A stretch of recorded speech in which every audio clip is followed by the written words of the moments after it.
Yes, kojja omugezi gemanya gange mbalamusizza nnyo nnyini mukulikeeyo gyonna gye mubadde ba fighters mwenna. Eno ye show yange egenda okusembayo mu 2020. Nkiddamu, eno ye show yange egenda okusembayo mu 2020. Tugenda kusisinkana mu 2020 mugumu inshallah nga tubulayo ennaku nga ziizo. Okitegeera nga tubulayo just few minutes, few days okubeera nga 7 tumuwubira akatambaala. Amulimu gwemba sayininga, omulimu gwe mwansayininga, omwaka guno gubadde very very challenging. Naye thank God mwebeereddemu, thank God musharinze, thank God mutufollowinze, abasobodde okutukutukako batukutukuseeko, abasobodde okutuvaako batuvaako, naye bannange tetuzikiza ng'eŋŋombo ya leero. Mbalamusizza nnyo ba fighters, bagaayi ne banagaayi, bagaayi ne basegaayi, mwenna mbalamusizza nnyo, mwenna abalwanyirizi b'eddeme musharinge video. Olwaleero njagala kubategeeza lwaki nataddeyo post ne mbagamba nti Museveni ne mutabani we Muhoozi n'abantu be bonna all along omuntu gwe babadde banoonya abantu babiri abali close ku Bobi Wine. Babadde banoonya Nubian Li, babadde banoonya ne Eddie Mutwe. Mujjukire Eddie Mutwe baamukwatako emabegakaawo ng'akyali mu bicupa. Eddie Mutwe nga situnnamuggyayo ng'akyali mu bicupa, baamukwatako ne bamutwala mu bicupa bekibiki. Naye this time bayinza okulowooza nti babafunye. Musharinge video ngenda kubabuulira lwaki Eddie Mutwe ne Nubian Li ne Danny Magic ne Selector Davi abasinga bonna bali somewhere secretly. Bagambibwa nti bali kasijjagirwa. Lwaki bo tebali Masaka ku police? Ngenda kubanga mbannyonnyola. Naye nga sinnabannyonnyola, twebazizza nnyo abantu b'e Bukomansimbi, mwebaze nnyo omulimu gwe mukoze. Twebazizza nnyo President waffe Bobi Wine, njagala okukwebaza mu bintu ebimu biwangamba nga tuli mu kibuga Munich ekya Germany nongamba kojja sijja kuzikiza nongamba nti ekintu kyonsaba nange sizikiza nange kye kintu kye mbagamba mwenna abandaba wano bannange ono omusajja tumusobola njagala okubagamba nti Museveni atufuze emyaka gino gyonna bannange nalaba Museveni oyo I was very young. I used to admire Museveni. Museveni oyo mirembe gy'ekinaana awo nga giggwako awo natandika okutegerera politics wa Uganda nga Museveni when it comes Museveni oyo yayina bwe yakura Museveni was a very good crammer yakuraminganga he doesn't understand yakuraminga bukuraminzi okukuraminga kozi bakuyita batya mu Luganda Museveni akura yayogeranga economics kwegamba nga bwajja okwadressinga bwajja okusoma ebintu kwegamba nogamba oh my god kuba mujjukirako ku mulembe gw'okutunda ebintu ebyo privatization omulembe ogwo ngujjukira Museveni yali very so influential nenjagala nnyo omusajja oyo ebintu byayogeranga kumbe Museveni nali simanyi nti kurama ne Museveni ekintu kye nasinga okumwagalirako bwe nawulira statement ye gye yayogeranga agenze Nairobi n'agamba nti I cannot sit down and watch Museveni remember you answered this I expect you Muhoozi okubeera ng'otweetinga ebigambo nga bino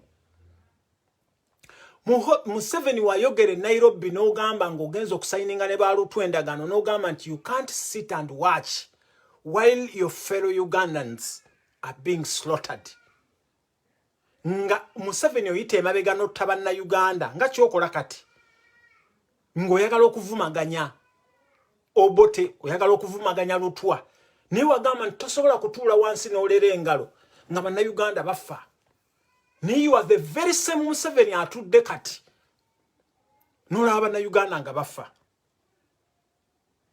okitegeera so mwe mwenna bakyawagira Museveni abasingamu abamwagalako ssente njagala okuba promisinga mwe mwenna abawagira Museveni mwe mwenna abawagira Museveni mwenna Museveni agenda kubatta nga tannafa he is going to slaughter you nawe Muhoozi gwe kennyini Muhoozi first and foremost kansooke responding ku tweet yo gye wakoze eggulo wayogedde Muhoozi n'ogamba nti wagambye nti okay by the way mwalabye ebyabadde kalangala baakubaganya empawa nyina live gye nakoze eggulo ne mbagamba nti Museveni yabadde ayagala ku holdinga Bobi Wine for long ekalangala naye ne kigaana naye Uganda police yatugambye bwe bamu evacuate nze ne bamuleeta Uganda police we ku Twitter account yayo yataddeyo ekiwandiiko ekigamba nti the operation therefore was aimed at keeping all Ugandans safe and to help eliminate all continuous acts of impunity, lawlessness, and political violence during the ongoing campaigns and electoral events. A total of 6 motor vehicles, 20 motorcades were impounded and exhibited. So Uganda police mulaba obusiru bwe mulina. Ekintu kye mwakoze ku Bobi Wine, it was impunity, total impunity. Ebintu bye mwakoze ku Bobi Wine bwe mwabadde walinga mu deployinze bannanga abantu be Uganda njagala mu making sure mfunye information abantu be Uganda mwawule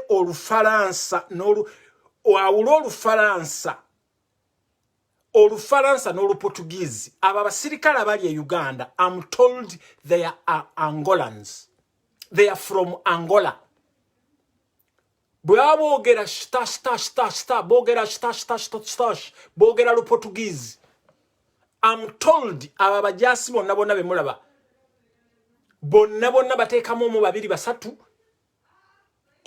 basatu naye the majority they are Angolans kyovola bango n'omusajja yali wa ISO baamukwata ne bamufuula Ugandan consulate mu Angola e Rwanda olwo olulimi lwoboogera that's not French omanya abantu be Uganda bwe muwulira boogera Spanish temusobola dutegeera bwe muwulira boogera Portuguese temusobola dutegeera Olufalansa mu lulimi lwe mumanyiiko Luzungu lwokka simply English naye ffe tujja kubakola kyova olaba nga tubagamba nti bw'obeera somewhere nyina ka video ke bampeereza baganda bange babadde Kalangala ka video ke bampeereza I can be able to confirm nti amagye agasinga e Uganda they are foreign mercenaries. I am confirming this kubanga nze nabalabye nyina bakwano bange wana ba Portuguese. Angola was conquered by the Portuguese. Portugal erina Seychelles erina Mozambique erina Angola boogera lu Portuguese, so I can confirm. Kakati Uganda police ebintu bye mukola byonna you are acting with impunity. Temu obeying Minister of Health regulations kubanga nze naba challenging Minister ya Health teyakola risk assessment. Kati wano bwe mba njogera n'abantu abategeera tebakola risk assessment when it comes to COVID-19. They have never. There is nowhere in the whole world whereby they can take you to the court of law kubanga tewali constitution ya gwanga yonna yayingiza yonna ne bwogenda mu nsi yonna yayingizaamu gana amateeka ga COVID-19 teriiwo era bwe bakwata bakuwa buwi fine. So bwe mwakutte baganda baffe Bobi Wine ye yabafuukira enjovu. Bobi Wine alinga enjovu ate nze nabagamba every day buli lwe muleka Bobi Wine n'abeerawo. Every day buli lwe muleka Bobi Wine n'abeerawo. Kati you only left with two options. Either okwogera naye every day buli lwe muleka n'abeerawo agejja. Ate mmwe the only thing you have mulina buveera. Temusobola Bobi Wine kumukwata ne mumuteeka mu kaveera. Tasobola kujaamu. Kati what you did, you ashamed yourself. Kubanga you are ashamed. When you are shaming yourself, you take chances. Museveni, you have a history of assassinating leaders. Were assassinating a Salva Kiir wa Sudan. Ebyo helicopters byo. Singa wakutte Bobi Wine n'omuteeka mu helicopter, God forbid, helicopters byo bikadde. Singa kyagudde ki helicopter weereetera obuzibu obuli premature. Singa Bobi Wine wamukutte n'amuteeka mu helicopter nakigwa wansi. Yino singa yagudde mu nyanja ye Bobi Wine kyovola bamuyita bad Bobi Wine yandisobodde okuwuga. Museveni, don't take chances. Omukutte omwana mulenzi omutadde mu bbanga evacuating nze. How much money did you spend? Mukimanyi sente ze mwaspendinze okwevacuatinga Bobi Wine okumujja Kalangala paka uwe Magere. Sente ezo zisobola okubeera nga ziteekawo something different mu ddwaliro. Amafuta g'ennyonyi ago ge yanywedde. Mukimanyi? Museveni ebintu bino byokola era kyova olabanga omwana wo. This is the kind of tweets omwana wo zaalaga. Ziraga nti omwana ono wamukotogera Muhoozi first and foremost. Singa naliggwa amazima ga Katonda mugulu taata wo liri essasiri wamukuba mu kugulu wandiri mukumye mu kutwe. Muhoozi taata wo yakwonoona. Muhoozi, you tweeted. Watweetinze n'ogamba. Watweetinze n'ogamba nti oh dear Kabobi kanje, why is he dressed in a red from neck to toe? Muhoozi, you know for sure you want to assassinate Bobi Wine. Trying to be a soldier with absolutely no training. Muhoozi, Bobi Wine, you are trying to assassinate him. Ate bino byonna abyambala just kukuswaza nti ogezaako kumwassasinatinga. Because singa wayagala okumwassasinatinga webuza magezi. You know what to do. Muhoozi leka kwebuzaabuza bw'oba oyagala okwassasinatinga Bobi Wine. Bw'oba oyagala okumanya banna Uganda nti they are real. We are for real. Bwoba oyagala okumanya bannayuganda gwomanyi emmundu ogirina n'abasajja bo balina bwe mwakuba Kaweesi bwe mwakuba Abiriga bwe mwakuba Kirumira bwe mwakuba everyone gwe muzze mu assassinatinga bwe muba muwangala okuba Bobi Wine jangu era ne Bobi Wine bulletproof gyayambala mugirabe emuyita mu buyisi bweti bwoba ofunye sharp shoot omulungi nga gwe trained soldier osobola okumukuba bulungi nnyo naye just try that mistake. Just try that mistake. Kakati gwere kwa kubya yako gambe ntino ayambadde ngo mujasi ngate tali trend mujasi. Imagine gwo mujasi. Bwe mugenda ne mukuba Ashirafu kati Ashirafu go mwakubye. Ashirafu musajja watu. Ashirafu tayina wachi kuba the right gundi.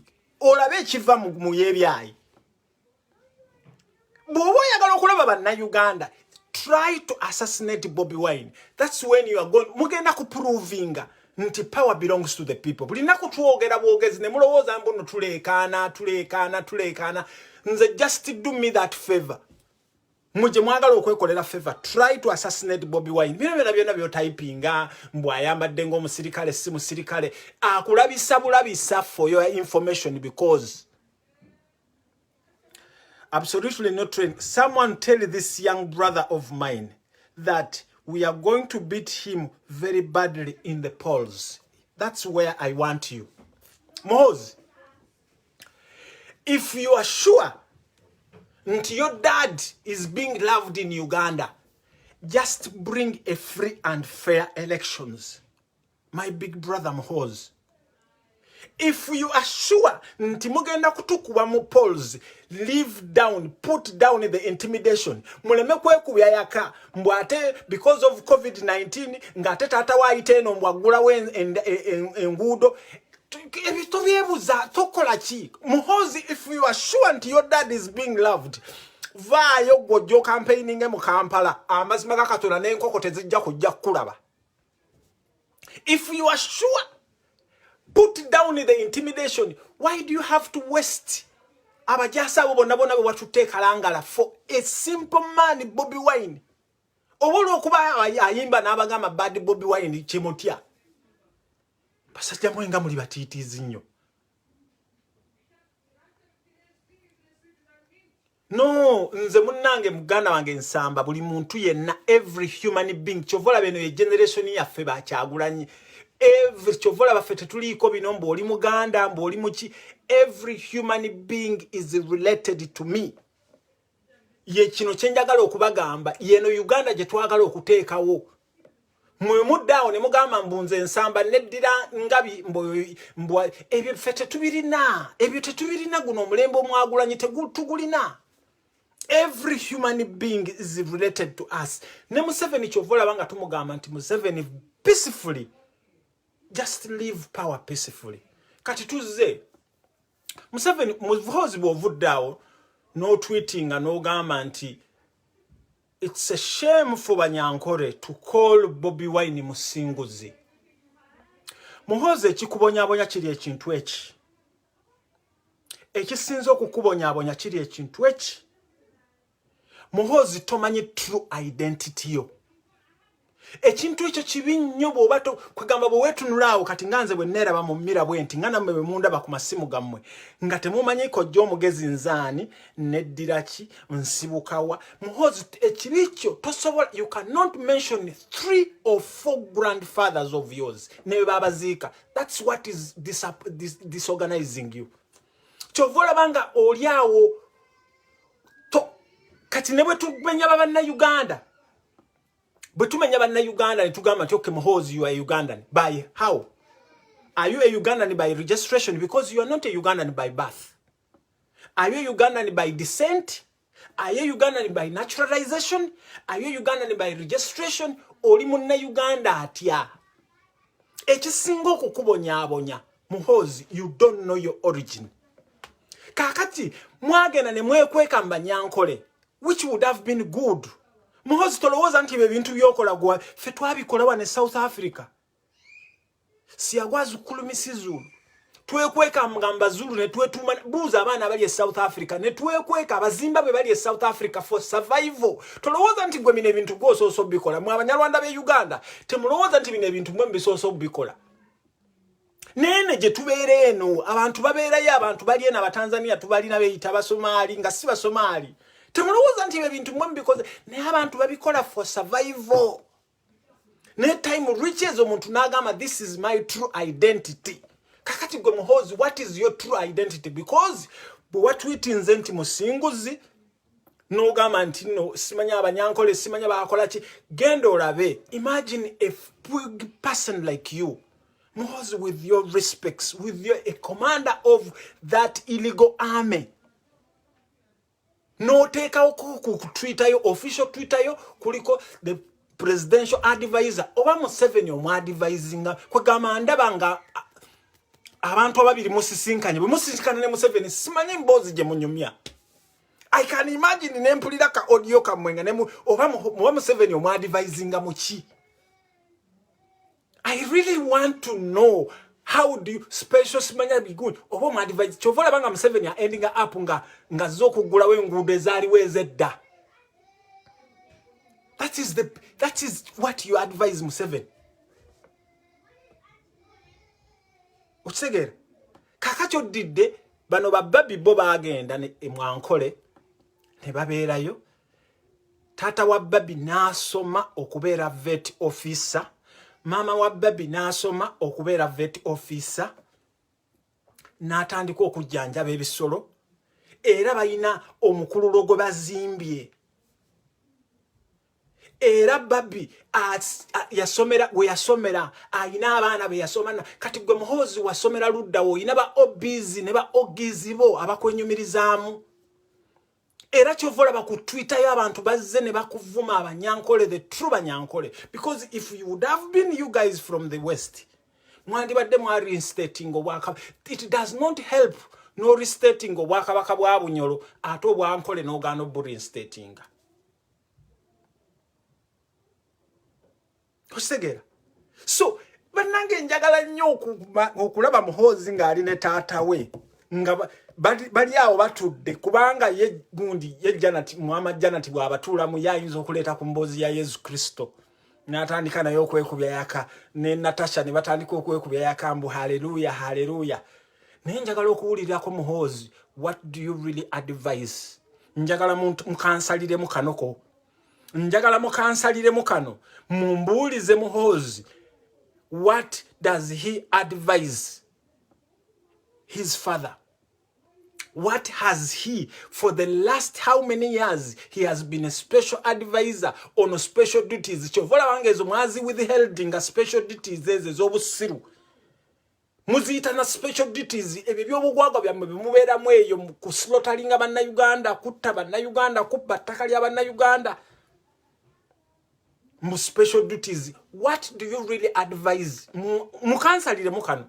And I would love, and I can even put $1 million here. Mpulire mu Muhoozi nga watata we advice. Kubanga ye Museveni ataddewo gundi nti ye musajja inaba advisor bata consulting. Ye Museveni inaba advisor abali dormant. Kubanga buli muntu yenna naffe naba advisors baffe. Beba tukola ki? Ffe tuli wano tujja ne tubaweereza wano. Naye ogenda obaoli awo mu inbox ng'omuntu akutadde. Tutadde teekako ennamba zaffe. Obaoli awo ng'omuntu akusindikidde message. We have established ourselves. Kyagulanyi oyo gwe mulaba. Teyalinga bw'atyo bw'ali. Naye olw'okuba yawuliriza. Abannange, what makes you public? It is not yourself. Ebintu by'owuliriza abantu bye advising mwe ba followers baffe. Chovola banga tubi encouraging nnyo where we have gone wrong. Mujje mutukole ki. Chovola banga president waffe Kyagulanyi jana bagamba nti for the first time Bukyanga Lubanga lwa Mindi mugenda kufuna president. President kiva mu lugambo lwa Luzungu kiriyita presiding officer. Bana Uganda njagala mutegeere ekintu kino.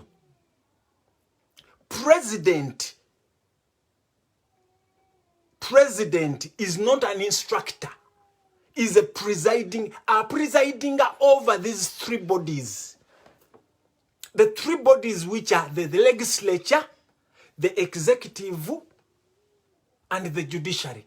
Ya presiding over abantu abo. Era chovola ba president are working hand in hand with the parliament. Are working hand in hand with the cabinet. Are working hand in hand with ekitongole kiramuzi. Ne Museveni ye bwakwata ng'akwata bakyalibe ng'akwata bakyalibe bateekayo ye ng'atuula eringa empumumpu. Kati bwe mulaba nga mulowooza nti ki bwe mulaba ayigigi nga mulowooza nti bwe mulaba kikazi kyattu kigundi kyani kino ekikazi kikadaaga nga mulowooza nti nga bonna bali helpless. So Muhoozi nze nandibadde nkuadvisinga wandibadde otuula wansi ne Kyagulanyi. First no swallowing your pride because kati intention ye eri bweti wanoonya dda Nubian Lee mukubidde Nubian Lee amasimu mukoze kyonna ekisoboka okulaba nga Nubian Lee mumufuna ne Nubian Lee n'abalemesa. Because you don't have any reason why you are still holding Nubian Lee captive. Osubira nti Nubian Lee ojja mu promising njagala okugamba nze mu bantu bennakalaba. Abantu atayinza kulyamu mukwano gwe lukwe. Va ku buno obuyayeyaye buno.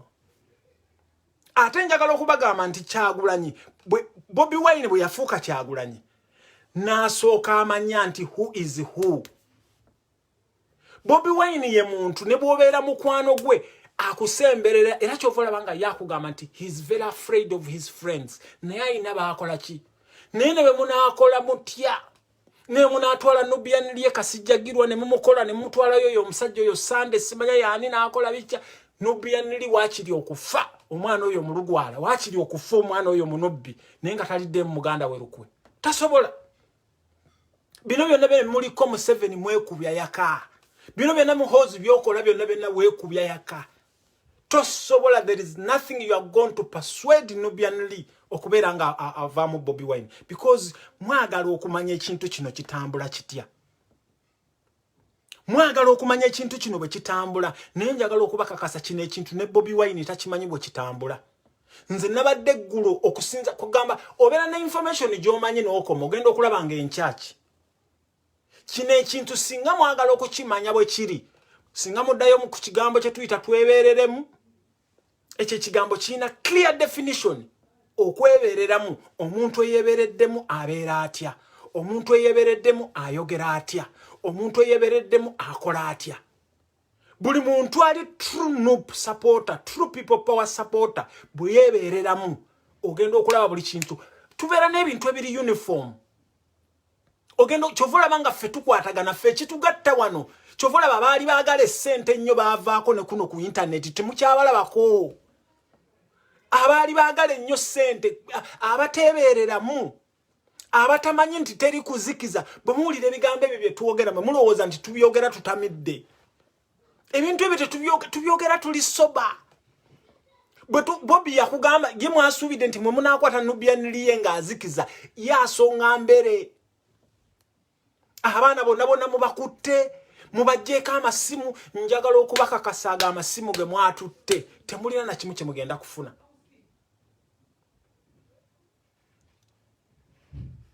Amasimu ge mwatutte ag'abaana because mwe kisinga okubaluma ge masimu gaffe gano ge tulina. Naye njagala okubakakasa amasimu gaffe gano temugenda kugakola ki. Akaunti z'abantu mmwe ze mupenetrating ne muyingiramu within a second. Ate wano wenjagala okuadvisingira baganda bange aba Ghetto Media. Ghetto Media waliwo njagala bannanga abantu bano mu baŋŋambe. Sister Daphne wankubirako essimu njagala ne kino bannange mu kitekinge. Sister Daphne waliwo e group endala Ghetto Media simanya Africa. Baba ba streaming live. Mujenyi waba streaming live. Na ibo ba streaming live naye babeera boneless viewers. Page eyo mugiwabire mu Facebook. Sister Daphne please bannange muntagingire Sister Daphne aberenga balipotinga page eyo Ghetto Media Africa temuji followinga. Ghetto Media Africa temuji followinga. Abasajja bano bannange buli naku mukimanyi. Bana abasajja twajja wano ne tubagamba bannange beesije mufere ne mutuwakana ne Bobi Wine ye beesije amukoonako bwati katono nnyo. Bobi Wine abagamba wano nti buli naku abaali bavuganya ne M7 baali bakyalibe nga kijustifying nze kye nabagamba nga wano nga nanyimirira ku beesije wano ne mbagamba bannange beesije mufere ne mbagamba bannange Mugisha Muntu mufere ne mbagamba bannange Mao mufere. Mwali mumanyi nti Museveni tumusobola bwe tuti. Mwali mumanyi nti Museveni tumusobola bwe tuti. Bannange revolution this is how they fight it. Revolution omuntu ayine mundu tomu approachinga na mundu. Omuntu ayine mundu omu approachinga na magezi. Njagala bagamba Muhoozi yagenda mu Angola n'afuna y'abajasi nga abajasi abanna Uganda takyabeeka kasa. Kati abajasi abanna Uganda bagenda kwekolamu omulimu obalabe kubanga omujasi omu Angola he has nothing to lose. Yajjanga aba machinery nga machinery mwali mbalabyeko mu abali mu 40 years plus.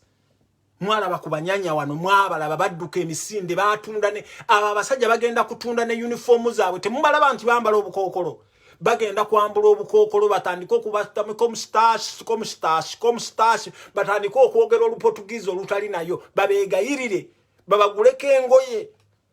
Muhoozi njagala okukakasa ate kano ke wabaze kabi nnyo. Bamashinaри zaabo bolina bewalese Uganda tebawera na mutwalo gumu. Kubanga kati nfunya information bobo kimanye nti oli mu maje ga Uganda ngoli true munna Uganda babasajja bano bagenda ku making sure nti baku assassinatinga bagenda okukola rampant killings mutandika okwe protectinga.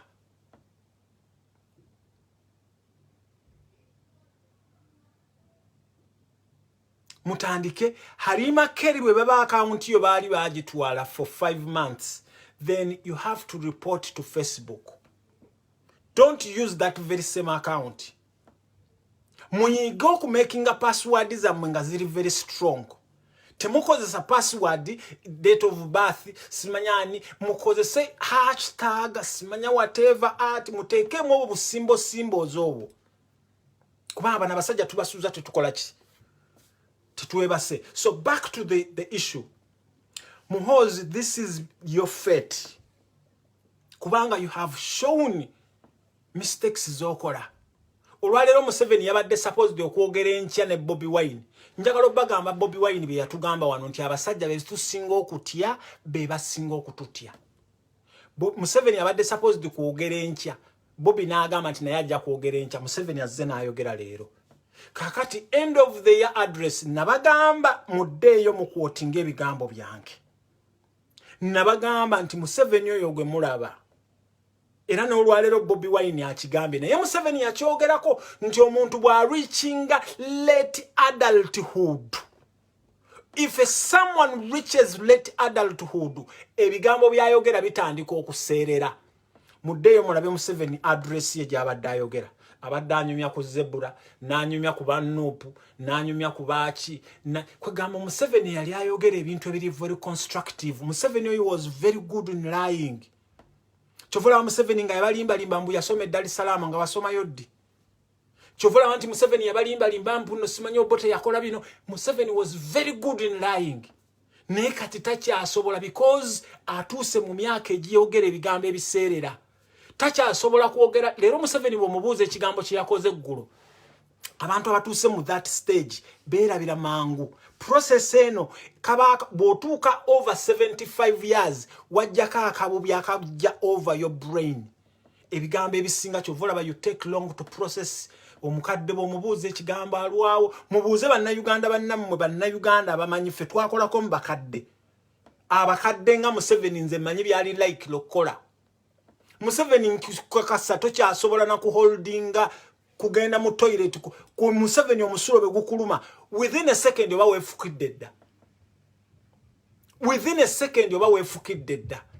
Era kyova olabanga Museveni buli lw'oba oyogera ekisooka owulira nnyo empewo kubanga kati eri skin eri tolaba ffe tulina abaddugavu tulina skin tulina is it 3 layers kati gwe Museveni kano ka skin kano ka big melanin kano katandise okufuna weak otandise okufuna wrinkles otandise okufuna enkanyanya kati ogenda ofedinga kyova olabanga Uganda imagine at that humidity Uganda mubeera mu around 19-20 degrees naye omuntu Museveni omulaba ayambadde jacket ng'ayeetaddemu ne kaagundi muguki ne ka scarf.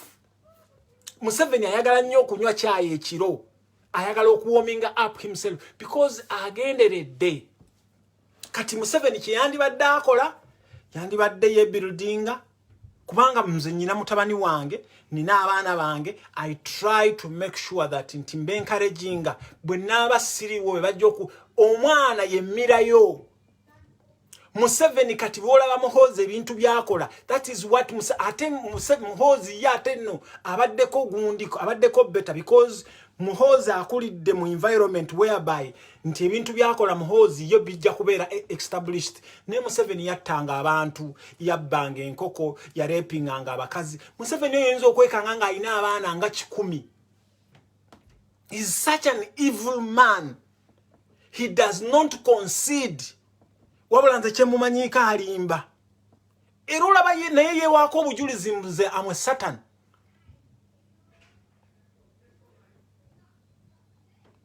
Okitegeera? So, muganda wange Muhoozi, ne bw'onaakola otya?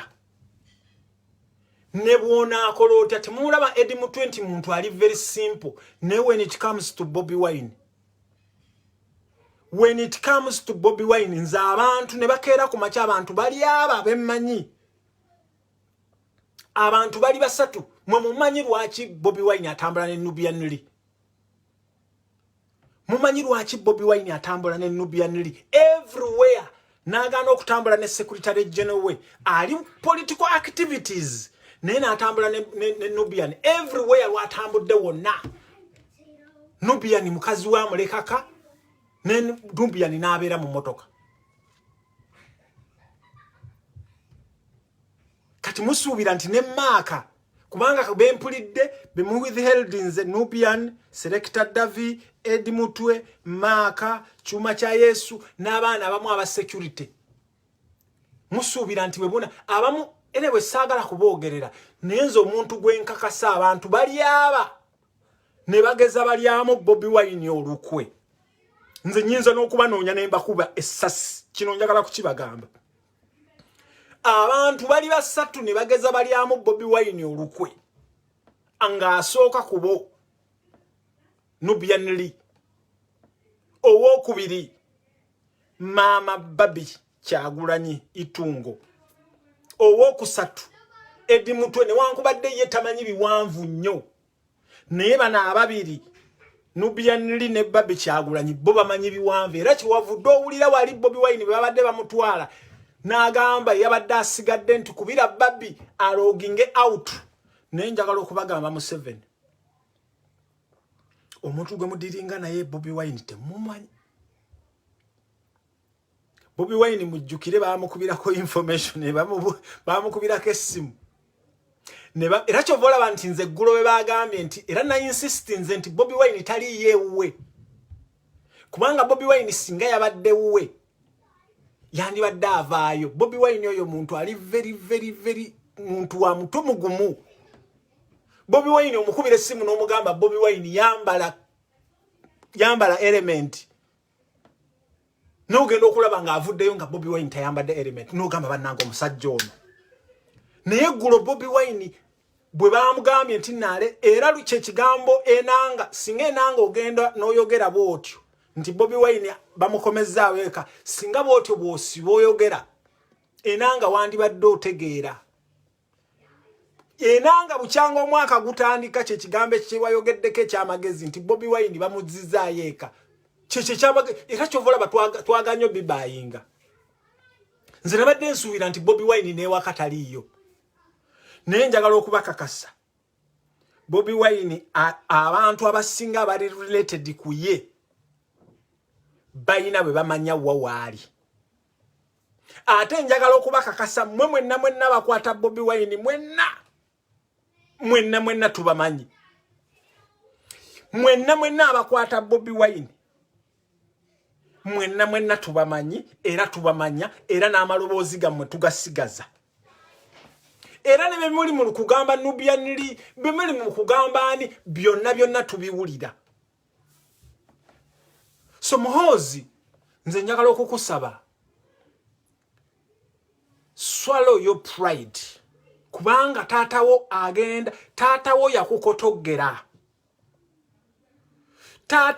yakukotogera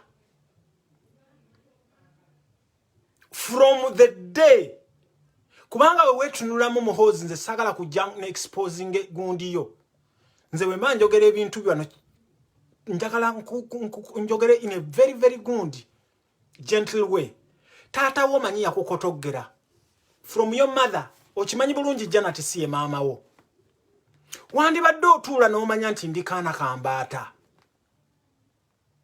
n'omanya nti waliwo olutalo olugenda maaso baagala lwabwogo imagine omuko gwe baagala ate abere close ate nno Muhoozi bwoneesiriwaza lwabwoga ayinza okubeera like okubeera n'atu penetrating kino njagala kikugamba because bana abasajja baagala okuprotectinga obugagga bwabwe Muhoozi oyinza okuendinga up ng'oli mu exile balwabwogo ne basigala ne bagenda mu makomera oba bo bayinza okuweebwa package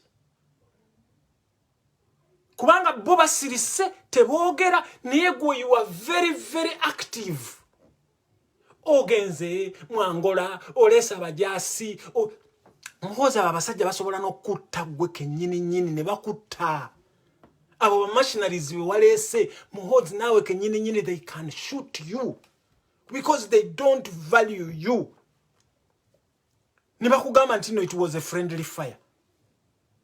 Imagine abasajja Bobby yabatuuseeko wali mu kibire kalangalanga gakatona mugulu teboogera mwabataddemu abantu babiri basatu abana Uganda naye abasajja nga teboogera ye coronavirus abazanyirako this time era Museveni webazanga coronavirus ono kubanga kati mwambala obukookolo mwenna ne bwekweka bwe mubanga Muhoozi olinze polls nga bw'oyogedde bw'otweetinze wano nti oli lwaki abasajja bo bambaza obukookolo lwaki toyagala gwe nga bw'olabika mu public lwaki toyagala abasajja aba special forces we baba bambala because ekintu kyokola okimanyo kikyamu. Muhoozi I will always continue to talk to you as a brother. Exile tenyuma Muhoozi fe tubadde mu exile tulaba wano naye wallahi exile tenyuma Muhoozi you were in exile when you were young. At your age bonabeera mu exile Muhoozi egenda kukuyisa bubi. So you are left with one opportunity. Hand power peacefully. Stop your violence. Kubanga gwokola violence ekisooka kati mu UPDF yennyini. Bakuraija abo bonna they are not happy.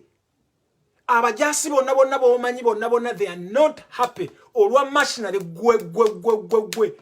gwe nono omusajja wagundi ono yali wagundi ono yali wa iso mwagenda ne mufuna ba machineries okuva gundi nga temukikkiririzaako because mwagenda okulaba nga as withdraw kuganga mwe aimu yammwe mwali mwagala ku assassinate nga Kyagulanyi prior to ki ate ne kye mwabadde mubale ggulo mwabadde mubala musuubira kyovola batwavuddeyo ne tugamba abantu baffe era ngamba abantu baffe mwenna wano wenjagala ne kano mukanshe yalingire mukasalemu remain calm ne mulaba Kyagulanyi nga bamukutte remain calm mulinde fe kigendo okutukola ki tetuzala mwana atannatuuka tulinde emyezi gyaffe mwenda giggwako nga 14 kati awagenda kubeera w'ensonga ekera ku makya etulwanye waliwo ensonga egenda kukera ku makya nti ne bakukubira essimu kojja omugezi nti omanyi nti kati kino kye kigenda mu maaso kati olwo tugenda ku openinga border zaffe abantu batandika okuyingira naye for now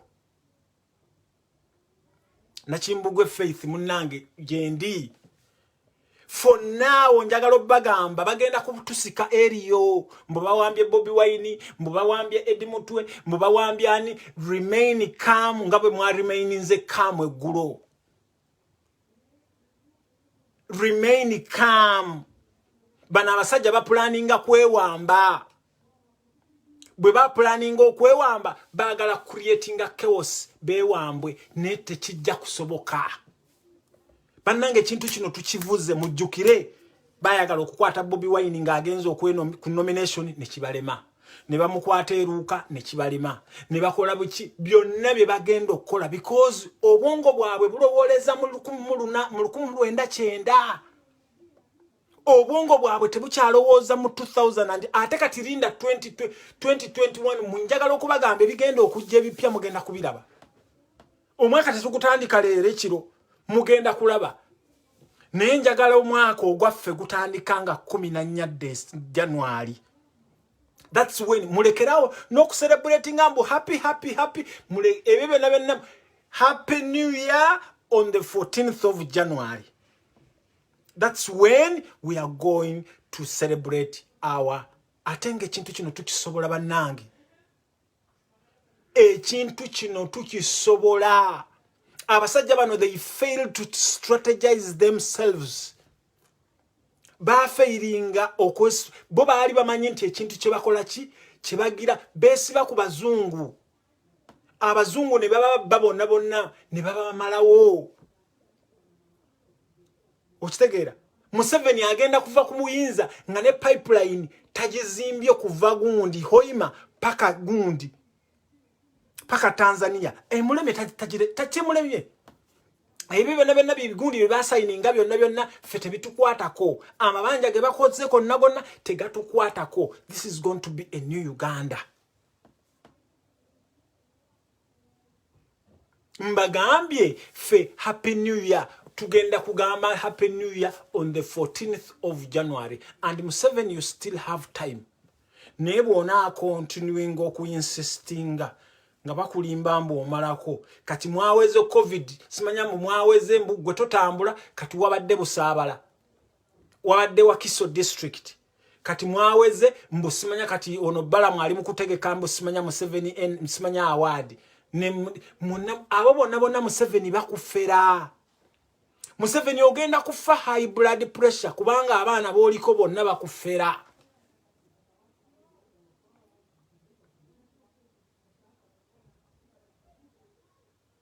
Kustegeera Museveni abantu boliko bakufera oluba Kagame bonna abaali bakuwaga bonna Kagame wezi Kagame ali luddawa Kagame nga yali w'amaanyi wano nga fena tutya n'okumwogerako nga ne bw'omwogerako ng'oli South Africa nga akulumbayo ali luddawa nga musuubira nti Kagame asobola okwekweka up until now n'atavaayo kwogera. So happy new year yaffe 14th of January. Kale no gye nyambadde kale no gye mulaba yaba Scottish bagiyita tiimu bagiyita Celtic tiimu bagiyita Celtic webezanya ne Rangers ababeera wane UK munjulira mujiwulira Celtic webezanya ne Rangers that is going to be 14th January 14th January ngabe muwulira Manchester derby ngabe muwulira Moya Side derby Everton ngezanya ne Liverpool ngabe muwulira gundi bagiyita batyene eye gundi eye Spain Real Madrid ngezanya nani ngezanya ne Barcelona awo mwe mugenda okuwulira buli naku mutujerega ne mugamba temusobola mugambye okumanya temusobola mwenna Bobi Wine mwamuwanze nga kubanga mutya because you know he's being watched everywhere kemwamukuteka akatono kokka all international news bodies nezitandika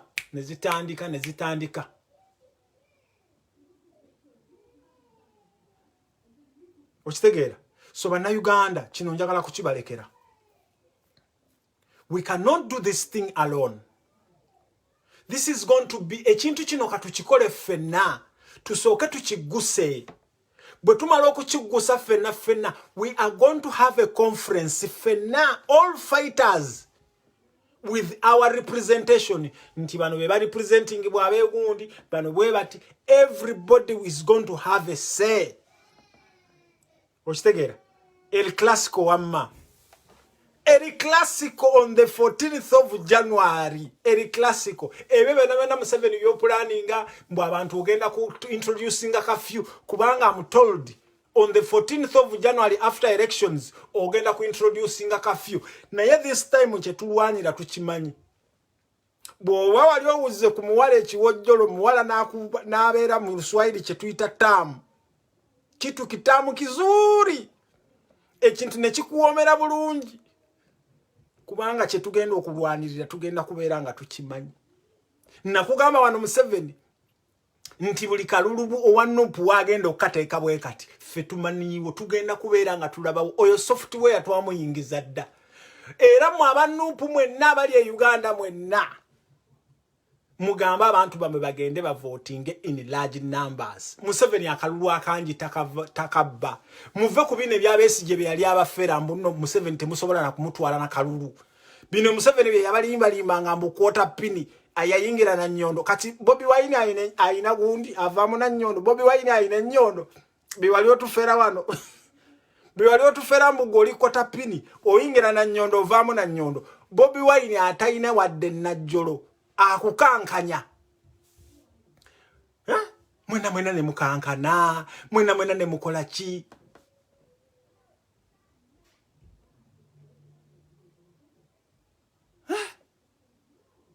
Bino Besigye bye watulimbanga mbu akalulu tekasobola kutwala Museveni. Laba Museveni bwakankana obulimaawa.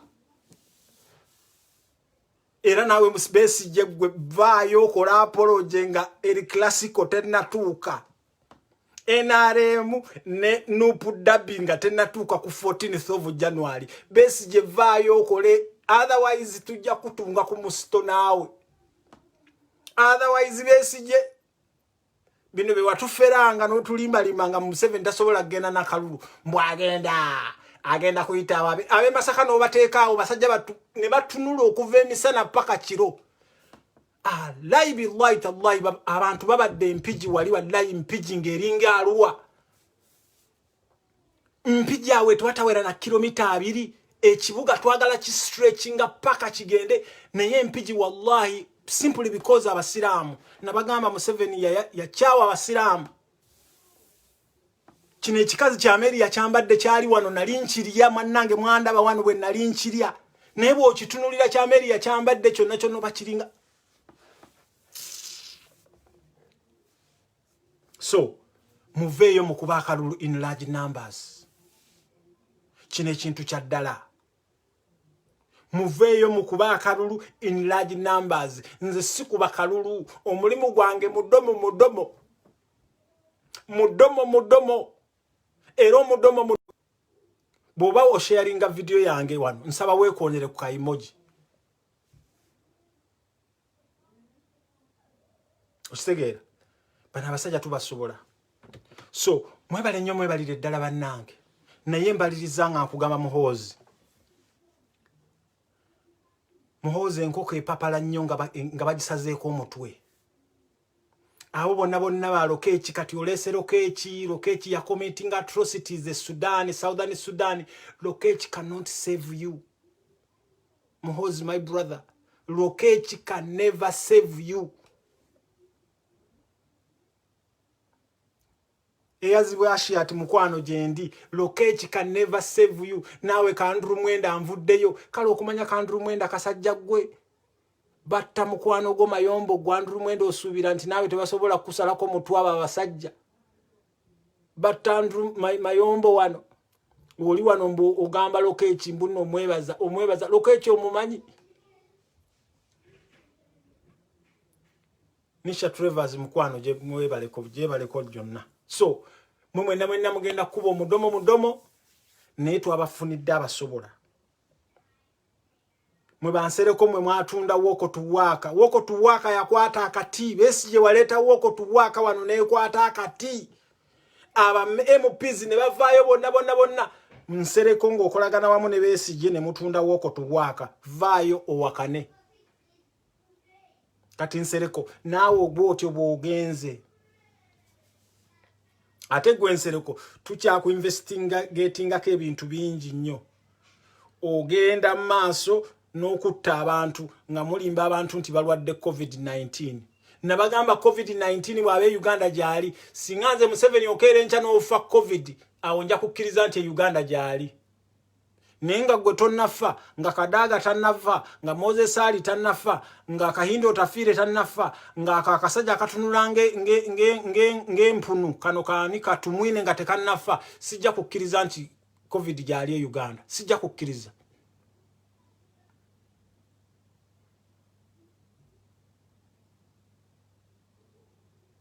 Joshua K ogambo otya mbu just don't write so bana Uganda nga maliriza muhozi nkupromisinze Nubian Little ina kyogenda kufuna jali mwana onyoddo kumugula sente n'abalema ne mumunonyo okumutta n'abalema ne mumunonyo okumukolera buli kimu byonna ne bibalema ne mwagala okuyita mbakazi baabwe musubira nti bakazi baabwe olwokuba bali related ku balina that relationship bali njagala obagamba si buli muntu yenna gwe mulaba nti munyalwanda nti mubi si buli muntu yenna nti n'abaganda njagala obagamba abantu abasinga bakolera missioni zammwe abantu abasezebura babadde baganda okitegeera so temwina kye mugenda kufuna mu Nubian ate mu Nubian wakiri yokufa naleka struggle eno abaana bayina abaana be the beautiful girls the two beautiful girls naleka ne babeera mu Uganda ennungi chovola banga Uganda eyo ye musuza nga teyebase basajja batu basulako nebweru basulawo everywhere tosubira nti egenda kujja at the cost of those coins bwe mu promisinga mbusimanya mwagala muzimbire nyumba mbusimanya mwagala mukola Nubian yako kachamu musubira bwe mwatwala buno bukato bwe mwatwala gano ga full figure bwe mwatwala ate mwatwala buli busimanya buroyi simanya bwani ate buli muntu yava ku Bobi Wine yenna that was your end ate njagala okuba maliriza ngamba gama mwenna abali amu Uganda olukwe mwemwe nababebe kulu mwemwe nabakusasira amazima ga Katonda muggulu Museveni mugenda kumukoma okumulabanga 10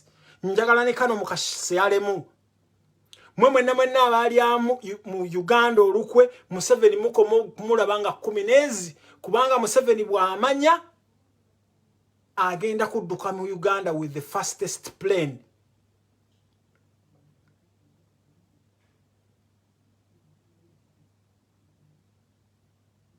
Ostegeera echo mukimanye Museveni yaba destroyinga naba destroyingira career zammwe ne mukomo okumulabanga 10 after that timugenda kudda mukumulaba so bana Uganda banange mubere calm nga bwe nabayisegulo bwe ansarinze my call remain calm these guys are provoking us bagala mbu turayotinge tudde ku makubo bo bakole be bagala balete ba machineries baabwe batukube batumalemu ne please remain calm njagala tuveeyo batulage proof va kubina ebyabesije byagamba mbu nawangula akalulu ka 2 simanya mmeka nga toyina na proof oyinza togamba omukazi mbu wamufunisa olubuto ne bagenda ne bakola DNA nga toyina na DNA results oyinza otyo kubesije ogamba nti wa winning akalulu with what show us the figures nti wa winning akalulu show us was first and foremost we contradicting omanyi sagala kufuula nnyo gundi yange we contradicting no gamba mbu akalulu kasobola kutwala Museveni ate ovuddeyo campaigningira Amuriat muzanya katemba Amuriat wamuteeka mugundi mukatabo n'omusomesa era njagala mbagambe wano Amuriat ebintu byakola bye bintu lukwago byakola Amuriat ebintu byakola ebyo ofisa ebyakagundi bye bintu bwe mulaba Amuriat ebintu byakola ne mulaba lukwago byakola ne mulaba kino ekisaya kyekawempe kino kyani kino kimugati gwa bata bye bintu Besigye byabatwala n'abatraininga bye bintu Ingrid bye yakolanga ebyokubeerawo nga mubuzaabuza banna Uganda naye banna Uganda babuufu ate basajja mwe mugenda kubeera baluuza muvuddeyo mutugambye nti akalulu kasobola kutwala Museveni naye wallahi ne mufrontinga ba member of parliament ne mba frontingayo Bobi Wine webale kujja Bobi Wine, this is my end of the year message to you. Okusooka nkwebaza nnyo okubanga wajja. Bobi nze nali nkutwala ng'ow'okuzannya. Ne Bobi ondaze, you have proved me. Bobi Wine emyaka gye mmaze nga ndaba politics wa Uganda, you have proved me. Bobi Wine oyina ebintu by'okola ne neebuuza nti oba wali otodde kwa shahadu. Bobi Wine oyina ebintu by'okola ne neebuuza nti wali osomye ne ku Qur'an. Kubanga nze Bobi Wine kwegamba nzo yegwe muntu gwenjagala n'okubuulira ekyama kyange, yegwe muntu gwenjagala okuwa kopi y'eddaame lyange. Kubanga engeri gy'otwalamu ebintu byo mwana gwe. Onprovinze ne baganda baabo bonna nyina baganda bo bembeera close nabo naye ne bwemba nnyumya nabo amazima ga Katonda ne bwe nnyumya nabo ennyumya gy'ennyumya kwegamba gwe enjogera gy'oyogera ate abantu tebakumanyi. Waliwo enjogera gy'oyogera ng'oli kazindaalo wano ng'oli mu campaign wano oyogera. Tate si mwabamanyi Bobi Wine abaali bayogedde naye one on one. Bobi Wine bw'ayogera one on one si bw'ayogera ng'ali kazindaalo. Bw'aba ayogera wano ali izze. Bobi bw'aba ayogera naawe ali izze, down to earth. Era babi gwa anyway yosagala kuyingirayo mu mboozi y'omu kisenge kubanga ate gwe oyinza okubanga olaba atusinga ono omwana bannanga ali down to earth. Ono omwana ono tulina okumufiirira. He's the guy who is worthy okufiiririra kubanga ali izze. Genda olabe yawe one on one. Genda olabe Chairman Nyanzi one on one. Genda olabe Mickey Wine nze abo be bantu be nali ntuukiriddeko n'enjogera nabo one on one. Aga Katonda ono Bobi Wine kwegamba bw'oba onyumya naye weebuuza n'okwebuuza mugambe ki? Weebuuza n'okwebuuza mugambe ki? Mwaba kyabuusabuusa Bobi Wine ono. Kyova olabanga ye musajja ali awo g'otawulirangako. Imagine yabeera mu area eyo ba Chameleone mwe baali, ba Bebe Cool mwe baali, ba Kenzo mwe baali, n'owulira obuwalawala bo bwe baakola ki. Naye mumbulireyo omuwala nti Bobi yali amukoze bw'ati. Naye mwe mulowooza Bobi tafunctioninga. Bannange Bobi Wine tulina okumwebaza. Katonda yatuwa. Nganze bwe nsiba nzirayo ne mbagamba nti muddeeyo mwenna mulabe the Lord's Prayer. Muddeeyo mwenna mulabe Surat al-Fatiha. Katonda atulayirira n'atugamba nti ye musaasizi ow'ekisa ekingi. God will never betray us. God will never betray us bannange bannayuganda. Never in life. Ne international community ne beetatufaako omuntu agenda otununula agenda kubeera waffe. Ate nze nabagamba I saw this thing in South Africa. When Mandela was there, abantu bali mu undermininga. Nti Mandela can never lead South Africa. Ne I saw Mandela, I saw Thabo Mbeki. Ne Bobi Wine agenda ku leadinga Uganda. Mulabaga amaje gonna aga amaje ge mulabago gonna gagendera ku order. Muyinza okubeerawo ne mugamba Bobi Wine talina maje talina ki.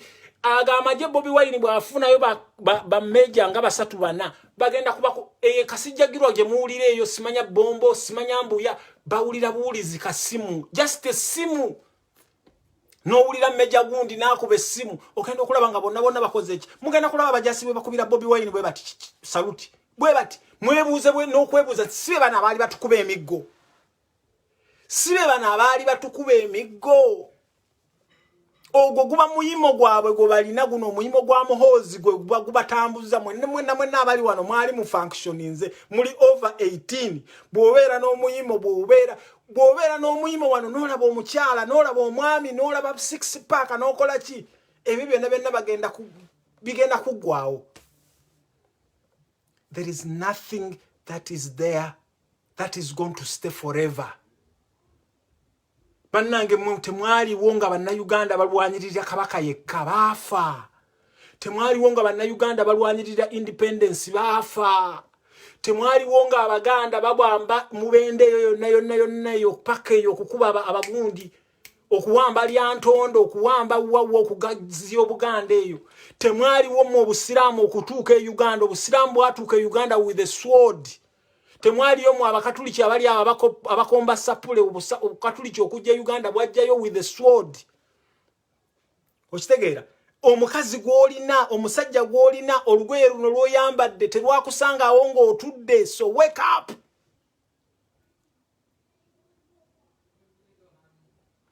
Joshua K, I did not say that I saw Mandela when he was younger. Don't be stupid. Don't be stupid. I told you I saw Mandela in his early days, in his early years, when I was in South Africa in 1995. I saw him. So don't be mwamanya abantu abawagira Museveni. First gundi ya mweje mulina misinterpreting ebintu byeboogera. Abantu abawagira Museveni, they don't know the truth.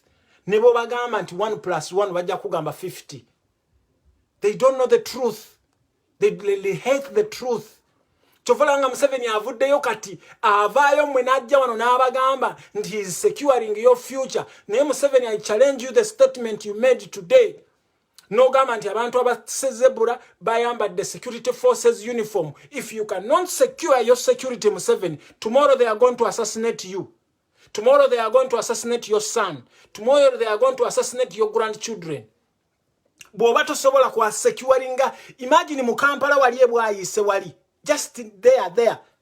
Ne mulaba zebura oyo nga bamukubya amasasi ne bagenda. And they were there for days, for hours. Ka police nga kali wali ekaweb wali waggulu wali. Okuva ebwayise okutuuka wali, it's not even 1 kilometer ka police wekali. Simanyi oba bwayise awo baakalekawo. Naye eri gye nkola ki? Jenkamanyi kali akawempe ketuyita ka police ke kawempe. Tekali kawempe naye tukayita ke kawempe. Akali awo kukigende Wambogo. If you cannot secure security yammwe, mwabawagira Museveni wallahi muli basiru nnyo. Mwenna mugenda kufa Museveni ajje abawe excuses. Agenda kubettira abawe excuses. Okitegeera? So Joshua K, stop. I'm not spreading hate. I'm spreading the truth. Mwe bakada ba Museveni, the very first thing mwabeerawo ku bulimba.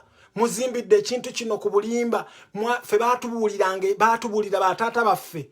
Mukyala wa Mbabazi oyo yakolanga mu post office awo.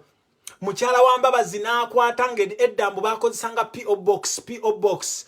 Mukyala wa Mbabazi ba Museveni ne bawandikanga ebbaluwa okuva e Tanzania ne bazireeta ne bazitwala buli muntu yenna yena gwe bamanyi. Kati Amini n'agenda nga anona ebbaluwa ezo. Alabe ebbaluwa ezo nga bakola malicious gundi. Malice. They are spreading malice. You send us guns, you send us what? That's what Amini did. Na assassinating abantu abatalina kye bakoze. Naye amazima ga Katonda abantu bwe mwattisa mmwe basajja mmwe. Since Fronasa. Up until now. Abantu bwe mwatte Nyamitanga. Abantu bwe mwatte Luweero. Wallahi, this is the time. The time has come. Basajja mmwe nammwe gye muli mu ntaana zammwe. Muleme kwebaka. Basajja mmwe batta okuva Nyamitanga. River Ruiz eyo. Basajja mmwe mwenna Museveni basse Congo. Mwenna be basse Luweero. Be basse Luweero Triangle. Be basse Masaka. Don't sleep. Mujje bannange mutuyambe. Mujje mwenna muveeyo mutu empowering Allah tuyambe. Tujjeko ekintu. Era njagala Museveni tukukwate mu ngalo zaffe ttaano. Tukukwate mu ngalo zaffe ttaano every day. Tukuteke nga ku TV nga tukubuuza. What this? What? Mwenna bakayihura tubateke nga ku TV. Mwenna ba Muhozi naye nkukakasa the very first 40 days nga toli mu eyo special forces eyo ogenda ku reducinga gundi. Viva kwa eyo weight jotaddeko ya Guinness eyo. Ogwo mwenge gwe gukulimba.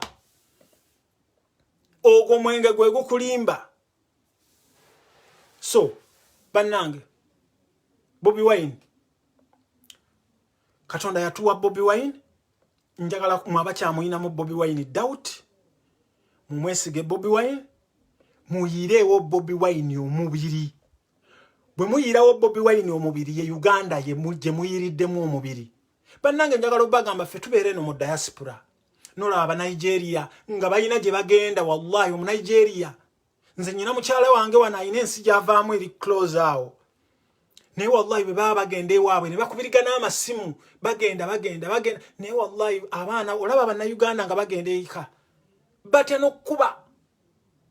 Kubanga bakimanyi nti omuntu ayinza obbasanga Samoya n'akola ki? kati because of Lumbuye abaana bava ettaka bonna mubakwata mukutta abantu abali innocent. Lumbuye go mwagala temusobola kumufuna.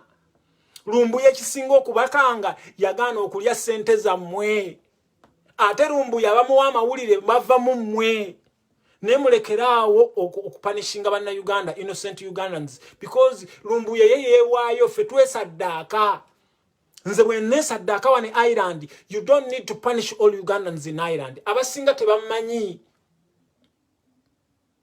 Okitegeera ffe twewaayo ne twesaddaaka olw'okubayinga Bobi Wine kye yatugamba.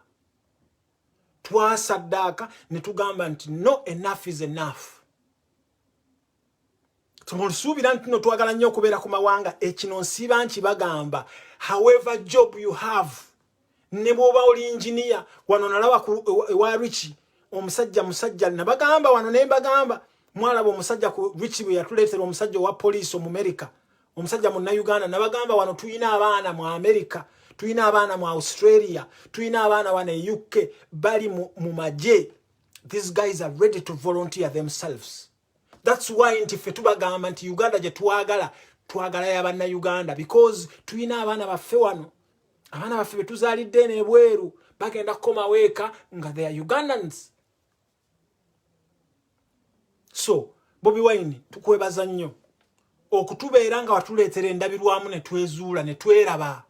Ffe njagala obbagamba bannange tubadde ku internet kuno for years and years. They have promised us heaven. They have promised us everything. Nene tugamba nti no, bwe man sobola okusecuringa euro 10 every day, let me stay with 100 euros. Je mitwala ana.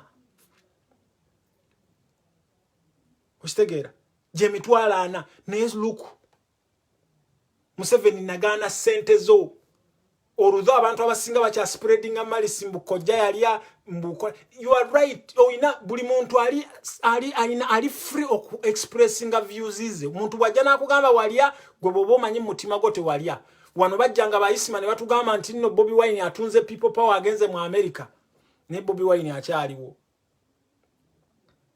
Okitegeera. So njagala okubakakasa nga mmamaliriza ne buno obubaka obw'omwaka abanna Uganda naddala mu abanopu. Please don't send happy New Year. We still have close to 14 or 15 days to climb. Those are very, very challenging days. Muleke kano na kano mukasale mu. Ugandans especially abagala change. Don't say Happy New Year.